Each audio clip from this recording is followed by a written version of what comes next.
ಸೊಳ್ಳೆಗಳು ವಾರ್ಷಿಕವಾಗಿ ಮಾನವ ಸಾವುಗಳಿಗೆ ಕಾರಣವಾಗುವ ಸಂಖ್ಯೆಯ ಆಧಾರದ ಮೇಲೆ ಭೂಮಿಯ ಮೇಲಿನ ಅತ್ಯಂತ ಡೆಡ್ಲಿ ಪ್ರಾಣಿಗಳೆಂದು ಪರಿಗಣಿಸಲಾಗಿದೆ. ಸೊಳ್ಳೆಗಳು ಒಬ್ಬ ವ್ಯಕ್ತಿಯಿಂದ ಇನ್ನೊಬ್ಬರಿಗೆ ವೈರಸ್ಗಳನ್ನು ಒತ್ತೊಯ್ಯುತ್ತವೆ ಮತ್ತು ಹರಡುತ್ತವೆ. WHO ಪ್ರಕಾರ ಸೊಳ್ಳೆಗಳು ವರ್ಷಕ್ಕೆ ಸುಮಾರು 7.25 ಲಕ್ಷದಿಂದ 10 ಲಕ್ಷ ಸಾವುಗಳಿಗೆ ಕಾರಣವಾಗಿವೆ. ಈ ಸಾವುಗಳಲ್ಲಿ ಹೆಚ್ಚಿನವು ಮಲೇರಿಯಾದಿಂದ ಉಂಟಾಗುತ್ತವೆ. ಇದು ವಾರ್ಷಿಕವಾಗಿ 6 ಲಕ್ಷಕ್ಕೂ ಹೆಚ್ಚು ಜನರನ್ನು ಕೊಲ್ಲುತ್ತದೆ, ಹೆಚ್ಚಾಗಿ ಆಫ್ರಿಕಾದಲ್ಲಿನ ಮಕ್ಕಳು.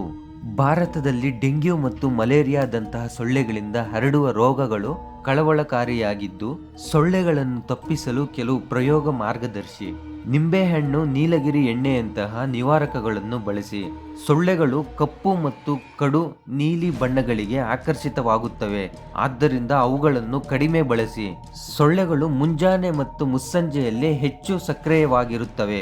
ಸಂಜೆ 5 ಗಂಟೆಯಿಂದ 7 ಗಂಟೆವರೆಗೆ ಎಲ್ಲ ಕಿಟಕಿಗಳು ಮತ್ತು ಬಾಗಿಲುಗಳನ್ನು ಮುಚ್ಚುವ ಅಭ್ಯಾಸವನ್ನು ಮಾಡಿಕೊಳ್ಳಿ. ನಿಮ್ಮ ಕಿಟಕಿಗಳು ಮತ್ತು ಬಾಗಿಲುಗಳಿಗೆ ಮಸ್ಕಿಟೋ ನೆಟ್ ಅಳವಡಿಸಿ. ನಿಂತ ನೀರಿನಲ್ಲಿ ಸೊಳ್ಳೆಗಳು ಸಂತಾನೋತ್ಪತ್ತಿ ಮಾಡುತ್ತವೆ. ಬಾಲ್ಕನಿ, ಚಾವಣಿ ಮತ್ತು ನಿಮ್ಮ ಸುತ್ತಮುತ್ತಲಿನ ಪ್ರದೇಶಗಳಲ್ಲಿ ನಿಂತ ನೀರನ್ನು ಪರಿಶೀಲಿಸಿ, ಅದನ್ನು ತೆಗೆದುಹಾಕಿ ಅಥವಾ ಮುಚ್ಚಿ ಇಡಿ.